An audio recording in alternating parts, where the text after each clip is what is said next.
Hey, what's up, guys? Walter with the Black Film Guild, and yeah, I'm in a new studio now. So I hope you guys like the new look. But today I want to talk to you guys a little bit about the R5. I picked it up probably about 2 months ago now, and I had a lot of time to spend with it. And I want to talk to you guys about the differences that I've experienced and kind of what you can expect when you do pick it up. So you guys know my kind of progression in DSLRs. I started with the Canon EOS 7D, the original.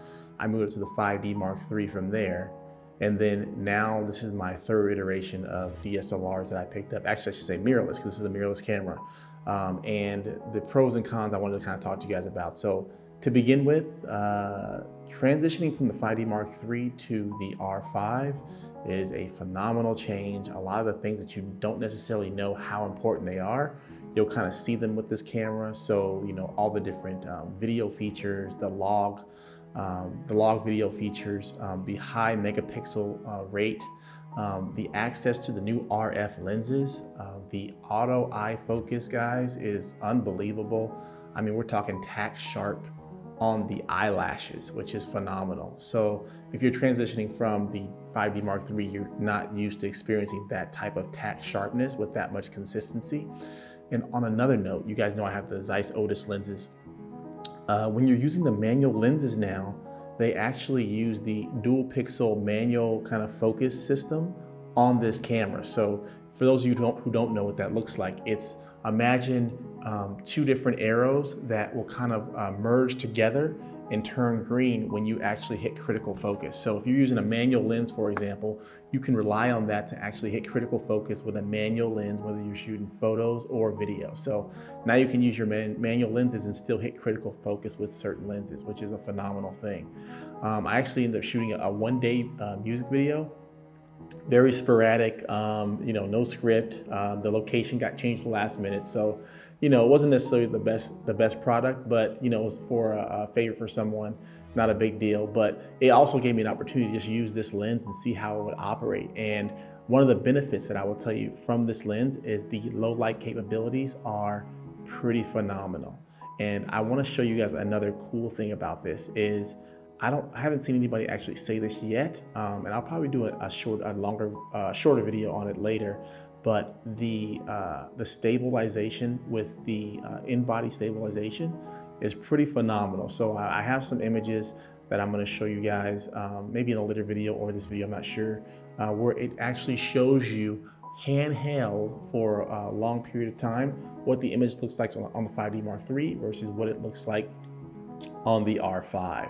And that'll give you an example of how this has improved and how you can actually take this camera out for photos and video, and you don't necessarily need a tripod in certain situations, especially at night. Now, what's the biggest thing that I think that people are going to be looking for, and the thing that people are talking about? Obviously, it's the overheating stuff. So for me personally, when I was shooting the music video, I did actually have a moment of overheating. So with that said, and it wasn't like a major moment, but if you're doing paid work, the last thing that you want is for something like that to happen to you. So after shooting something like that with this camera, I don't think that you should take this for video as your sole camera. I wouldn't do it. It's not really worth the risk, in my opinion. But I've also always been in the kind of mindset where you should never take a still camera to do a video project. It doesn't really make sense because that's not what the camera is made for. And so you're gonna have to deal with certain issues like that. Now, the autofocus, the dual pixel autofocus while shooting was phenomenal. And I will say that if you're shooting in like a 4K 30, 4K 24, anything like that, I didn't have any issues with overheating. The only time that I actually had issues with overheating is when I tried to shoot in the 4K 120. And I did it for a number of different shots in a row.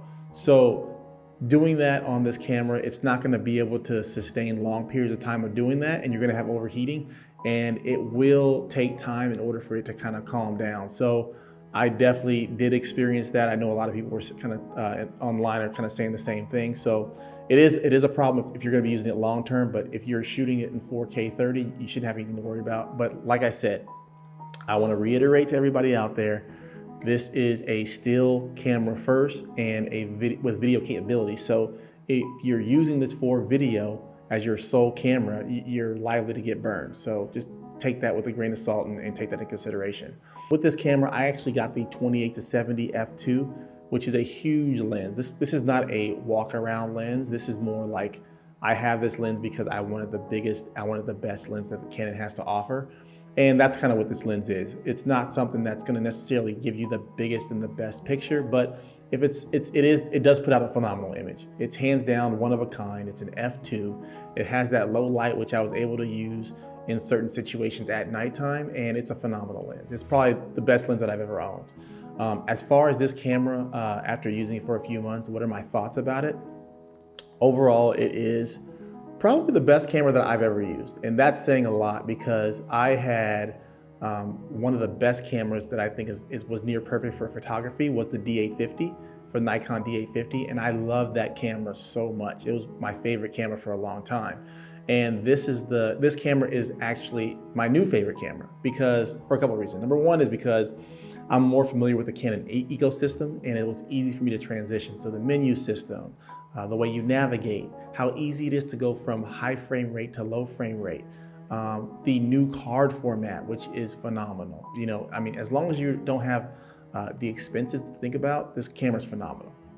You're gonna have to spend some money on it though. So if you're a budget photographer or a budget cinematographer, you shouldn't get this camera, because if you think that you're gonna get by with just paying the $3,000 or $3,500 the camera costs, you're not, because the media alone is gonna set you back another $400 or $500.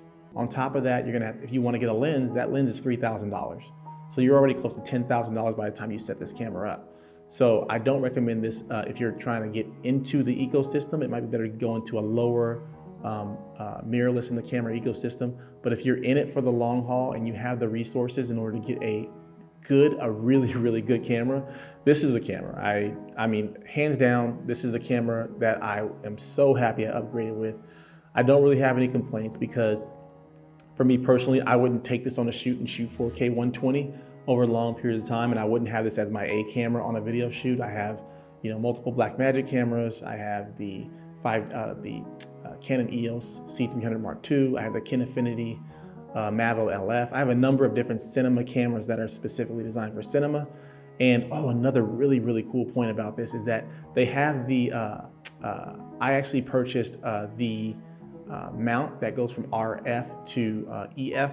And so what they have is they have an ND filter built in, which is phenomenal. So when you're going out and you're shooting during the day, rather than have to sacrifice either your ISO or your f-stop or something like that, what you can do is you can actually put on that ND filter, which it goes right onto the mount, and now you can actually go through different shades of ND while you're shooting. No more do you have to actually put on a lens filter on the front.